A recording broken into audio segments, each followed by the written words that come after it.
communism and anything to the left of Clinton era neoliberalism. So let's see what Prager U has to say on the subject of why communism isn't as hated as Nazism. Prager U, take it away. When people describe particularly evil individuals or regimes, why is it that they use the terms Nazi or fascist, but almost never communist? Given the unparalleled amount of human suffering communists have caused, why is Oh boy, I have a feeling we're gonna get some Black Book of Communism bullshit here. For those who don't know, the Black Book of Communism was written by some serious communist haters and came out with a number somewhere in the neighborhood of 100 million deaths over the last century as a result of communism.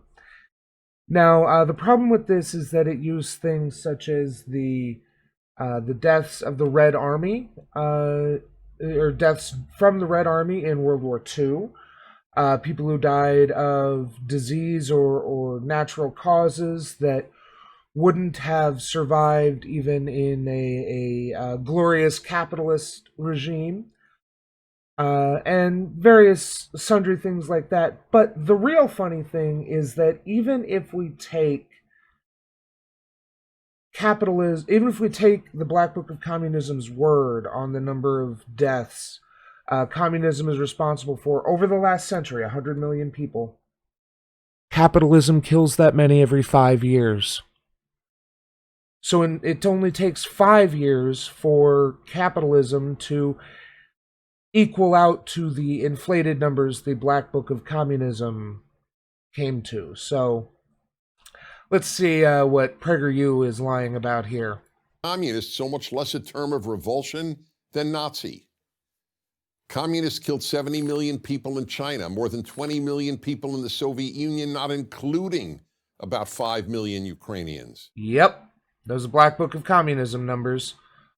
And while I mean, I could disarm this with the simple fact that none of these nations were communist. They were ostensibly socialist. They claimed socialism. But communism is explicitly a moneyless, classless, stateless society, one in which there would not be a China state. There may be a government. There's a lot of people conflate government and state, and there's a very significant difference. The state is typically an overarching organization with a monopoly on violence, whereas the government is merely an organization which helps to govern the people under its purview, although there's no necessary guarantee that the government has a monopoly on violence or that they are in absolute control. You can easily imagine governments who are completely beholden to their constituents, so to speak, and so have to get the approval through democratic means for the things that they do. So these aren't even communists, but even taking what they're actually meaning of any kind of socialist or leftist regime, China, from what I've read, Maoist China was somewhat more socialist than it is since Mao's death. It was still very authoritarian, still very strongly in not an egalitarian democratic society, still very authoritarian, but somewhat more economically organized socialistically. But since the Dengist reforms of, I think, the 60s and 70s, they've definitely become much, much more state capitalist, with members of the Communist Party essentially being in charge of various businesses and becoming quite wealthy as a result, despite not doing any work. And the Soviet Union similarly was state capitalist, with the state of the Soviet Union controlling the businesses and running things in an oligarchic fashion. That's not to say that there weren't some good things about the Soviet Union. They had housing and jobs guarantees baked into their constitution. They took care of their people through health care and things like that. It's just that, unfortunately, there was no accountability to the people for the government. So corruption and various negative things ran rampant through the government. As far as Ukraine, I'm afraid I'm not as well versed on in the situation in the Ukraine, but as far as I'm aware, it was part of the Soviet Union, so it would fall under that same purview. But again, these are all numbers based on the Black Book of Communism, where they use things like deaths in war and disease and old age to inflate these numbers to get to that 100 million mark. And this is 95 million. So, yeah. And almost 1 out of every 3 Cambodians. And communists enslaved entire nations in Russia, Vietnam, China, Eastern Europe, North Korea, Cuba, and much of Central Asia. They ruined the lives of well over 1 billion people. So why doesn't communism have the same terrible reputation as Nazism? Reason number 1, there is, simply put, widespread ignorance of the communist record. Whereas both right and left loathe Nazism and teach its evil history, That's less true today, as we see a lot of people who are on the right asking what the Nazis did that was so bad, or trying to claim that the Nazis were uh, like we have Candace Owens saying how Hitler was fine until he tried to do things outside of his own country, implying that the millions of dead uh, Jews and Romani and other minorities in Germany was perfectly fine, perfectly acceptable. the left, and I'm talking about the left, not traditional liberals like Harry Truman or John F. Kennedy, has never loathed communism. And since the left dominates academia, almost Whew. It's not that the left dominates academia, it's that academia opens people up to the ideals of the left. I've seen this talk about how people are going away to college and being indoctrinated into leftist thinking, when in reality, the issue is not that they're being indoctrinated into leftist thinking, they're going away and meeting diverse groups of people, as happens at most colleges, and learning that their homogenous way of thinking is no longer true or accurate. Uh, the idea that all black people are violent criminal thugs is dispelled when you meet the nerdy black guy who is into Dungeons and Dragons and anime or whatever. And the idea of a studious, rigid Asian person is dispelled when you meet the Asian girl who likes to party too much and is failing her classes. And there are all these stereotypes that are dispelled by going to college. And this opens people up to the idea that maybe there are other things my parents taught me that were incorrect, that maybe there are other ideas and situations which are different for than what my parents taught me, and that's where you get into this opening kids up to leftist thinking, because there are a great deal of left-leaning people in academia, because that was where it was able to survive for the last century. After the Cold War started and the Red Scare drove anyone to the left of Bill Clinton or the left of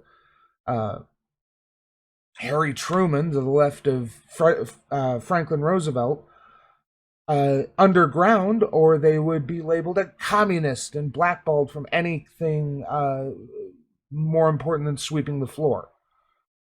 So they went underground. They hid themselves so that they could continue to live and practice their chosen profession without being erroneously labeled an enemy of the United States. So it is true that a lot of academics are left-leaning, but that's because leftist theory has a strong basis in academia, something which a lot of right-leaning theories don't have, particularly fascism. So while it is true that, as I've said, there's a lot of leftists in academia, that doesn't necessarily mean that they hide the history of ostensibly leftist regimes. In fact, leftists are some of the most ardent critics. Tongue won't work today. Some of the most ardent critics of so-called leftist regimes, because we understand that they either didn't do enough to create the world we're trying to create, or they went wrong at some place, even if they had a good idea. Like the Soviet Union, which was a true proletariat revolution, overthrew the Tsar and took over the state apparatus, but then was basically consumed by a bureaucracy, thanks in no small part to Lenin. Lenin's a complex figure on the left, but that's not the point of this video here. So yeah, it's not that we deliberately hide the history of communism. We just simply criticize how those organizations weren't socialist, weren't communist, weren't leftist. And so while they did evil things, and we talk about those evil things, it is not because of socialism, not because of leftism that they did them. Whereas the actions of the Nazi Party in Germany were explicitly a result of the Nazis' ideology and beliefs.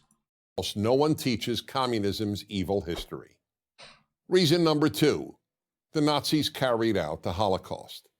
Nothing matches the Holocaust for pure evil. The rounding up of virtually every Jewish man, woman, child, and baby on the European continent and sending them to die is unprecedented and unparalleled. The communists killed far more people than the Nazis, but never matched the Holocaust in the systemization of genocide.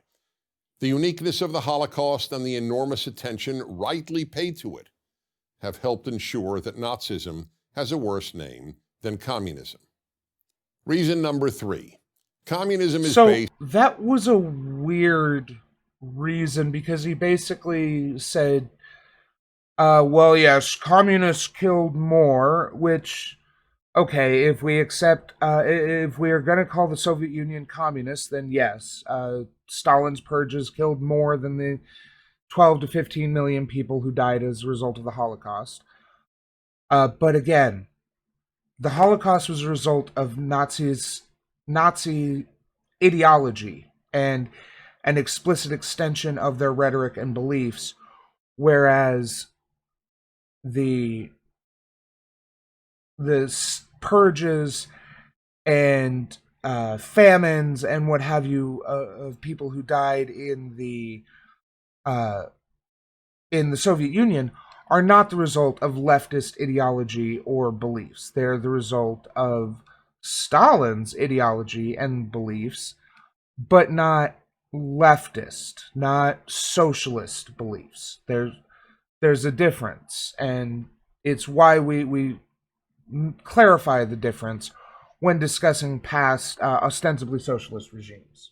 Based on nice-sounding theories. Nazism isn't. It's based on heinous-sounding theories. Intellectuals in general, including, of course, the intellectuals who write history, are seduced by words, so much so that they deem actions as less significant than words. That's not true at all. Academics talk about theory because that is their purview, but they accept that there's a difference between theory and practice, and that practice is where you prove theory. So this idea that they care more about words or theory than they do about actions is just being used to prove that the actions of the Soviet Union or communist China they don't care about those because they ostensibly followed the socialist theory. They just didn't do it right or whatever, which they didn't. They objectively did not. So that's why we don't count them as strongly against the theories of socialism, because the places that people like to bring up were not socialist in any meaningful way. For that reason, they haven't focused nearly as much attention on the horrific actions of communists as they have on the horrific actions of the Nazis. They dismiss the evils of communists as perversions of true communism. True! Yes, exactly. That's exactly what it is. Like, you can claim this no true Scotsman fallacy is what they're practicing, but we can demonstrate how they were perversions of socialism. The problem with no true Scotsman is when you just arbitrarily say, yes, I am a socialist. I'm an anarchist. Yes, I'm pro-communism. You can say that socialism, when we practice no true Scotsman, the idea of a no true Scotsman fallacy is one where you say, only Scotsmen wear kilts. And you point to someone who's like, well, he's a Scotsman, he's not wearing a kilt.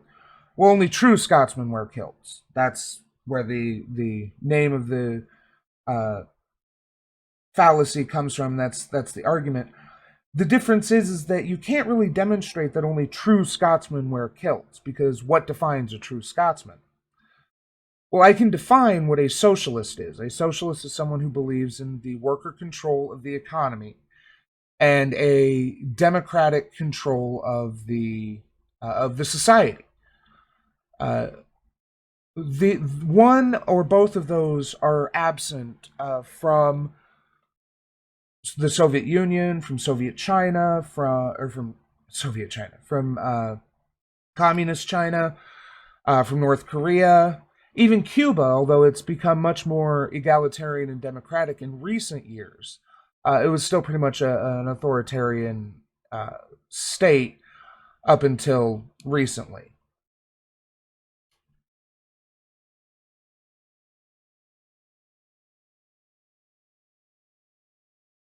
I see your comment there, Spartan 3004, but I could make the same argument for capitalism when America was started. Name a country where capitalism worked prior to the American experiment. So it's not the argument you think it is. And given that communism has never existed on this planet outside of a few tiny little colonies or whatnot, it's even less of the argument than you think it is. But they regard Nazi atrocities correctly as the logical and inevitable results of Nazism. Reason number 4. Germans have thoroughly exposed the evils of Nazism, have taken responsibility for them, and have attempted to atone for them. Russians have not done anything similar regarding Lenin's or Stalin's horrors. To the contrary, Lenin, the father of Soviet communism, is still widely venerated in Russia. And as regards Stalin, as University of London Russian historian Donald Rayfield puts it, quote, people still deny, by assertion or implication, Stalin's Holocaust. Yes, we refer to them as tankies. And the difference is that the Russian people, to a degree, overthrew the Soviet government. It's a lot more complicated than that,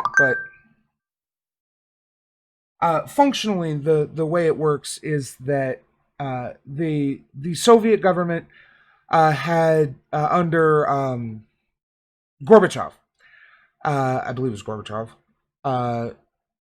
had opened up, it had loosened its control on the media and particularly journalism. And this allowed the people to learn about the corruption and issues within their state. So as a result, they continued to the people became more and more uh, disillusioned with the Soviet government. So there was the overthrow, the fall of the Iron Curtain, the end of the Soviet government in the early 90s.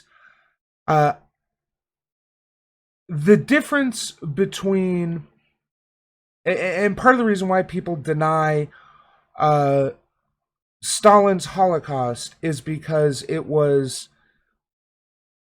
less clear that it was a deliberate Holocaust than the Holocaust, than the Shoah, the Jewish, the Nazi Holocaust. Hey Dodge, how's it going, buddy? So when now I don't know, and I noticed he didn't provide any source for Lenin being still venerated in Russia, but the thing is that Lenin isn't responsible for the Holocaust of the Soviet Union. Stalin is. Everything I've read, everything I've seen, Stalin is responsible for the purges and famines which claimed so many lives in Soviet Russia. And however, the government which took over pretty quickly devolved into a very authoritarian, near fascist state, which venerates strong people in history.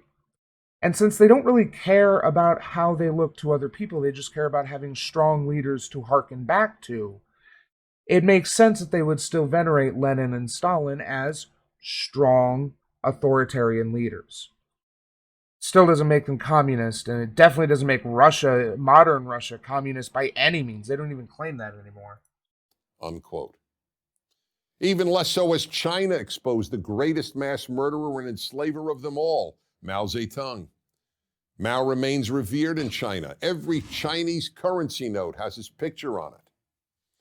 Until Russia and China and Vietnam and Cuba and North Korea. Mao is venerated in China because of a cult of personality he created to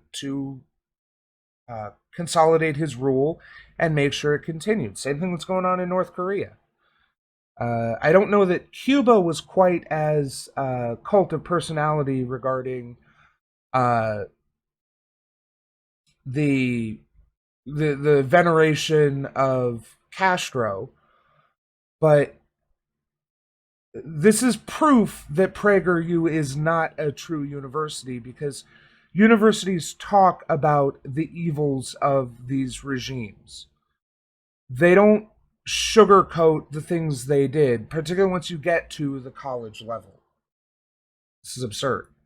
Acknowledge the evils their countries committed under communism. Communism's evils will remain less known than the evils of the German state under Hitler. Reason number 5, communists murdered mostly their own people. The Nazis, on the other hand, killed very few fellow Germans. Whoo, boy! They killed millions of German Jews, native-born German Romani, native-born German mentally ill people, mentally deficient people, homosexuals. Wow. That's a dog whistle there, because, yeah, the Nazis killed lots of Germans who had lived in Germany for generations before moving out and conquering the surrounding nations and killing those people in those nations as well. To say that Germany killed mostly other nations' people, or people who weren't Germans, while saying that Russia killed most of their own people, which is true. The purges and famines that happened in the Soviet Union and China did result in mostly Russia and Chinese deaths, in the respectively. But to say that Germany didn't kill a lot of Germans, mostly Germans, is absurd. World opinion, that largely meaningless and amoral term, deems the murder of members of one's own group far less noteworthy than the murder of outsiders. That's why, for example, blacks killing millions of fellow blacks in Oh boy. Oh, it's saying in Africa. Okay. Africa elicits almost no attention from world opinion.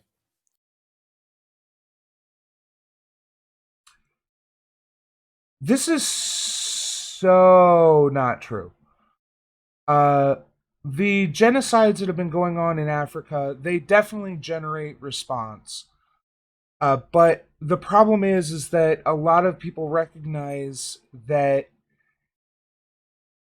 there's no real good way to go in and stop them, short of basically conquering the area and imposing, foreign rule, which will just kick the can down the line. They send peacekeepers, they send negotiators, they send mediators in. But the problem is that a lot of these groups are not interested in mediation. They're getting revenge for old wrongs, or just, doing whatever they feel like. Which is not good, but we definitely consider blacks killing blacks in Africa, Africans killing Africans, to be a problem and something we need to work on. It's just, particularly before the last 20 years, wasn't terribly the white supremacy of the Western world meant that it wasn't as important as other things. And reason number 6. In the view of the left, the last good war was World War II, the war against German Nazism and Japanese fascism. The left does not regard wars against communist regimes as good wars. Oh boy. That's only a tiny fraction of the reason why we don't consider wars like Korea and Vietnam as good wars. The reason why we don't consider them good wars is because Vietnam and Korea were basically the U.S. government bullying the rest of its allies into going in and stopping self-determination. Now, there are definitely some issues, particularly in North Korea, but it's not clear that those were visible or clear in the 50s when we went into Korea. And similarly, there's not a lot of clarity as to how bad a regime North Vietnam was when we went to war there. But the other reason why we consider them bad, particularly Vietnam, is because of how heinous American actions were in those wars, with killing of entire villages, men, women, and children included, because we were terrified that some of them might have been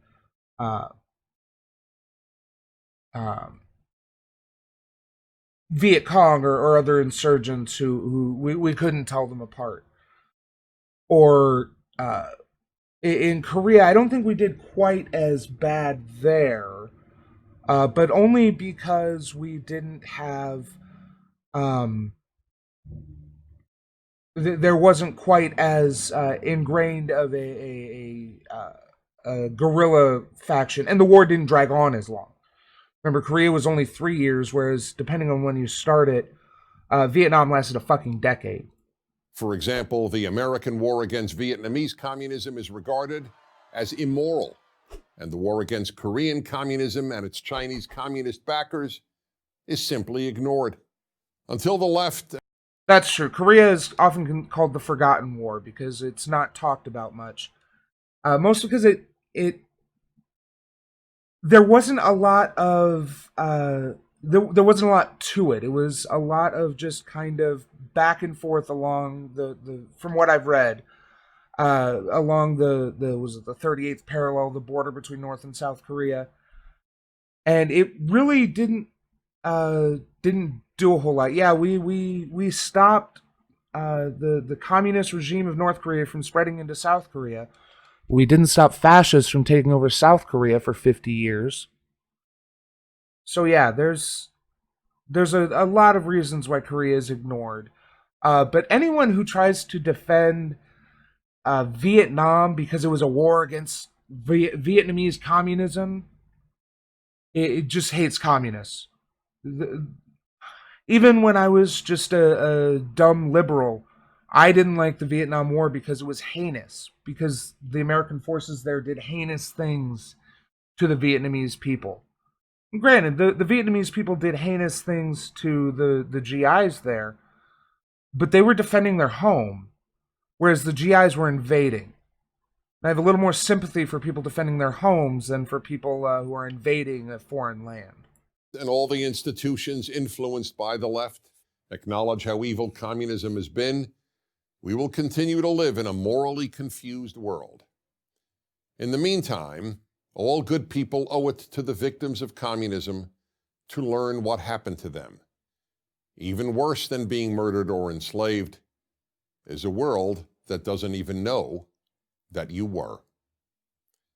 I'm Dennis Prager. Oh boy. Prager's a fuck.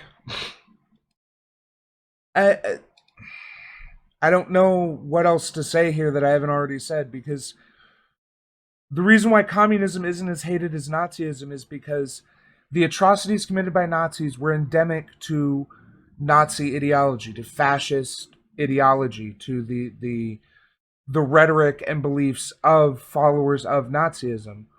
Whereas the atrocities committed by so-called communist regimes are not endemic to leftist or socialist ideology.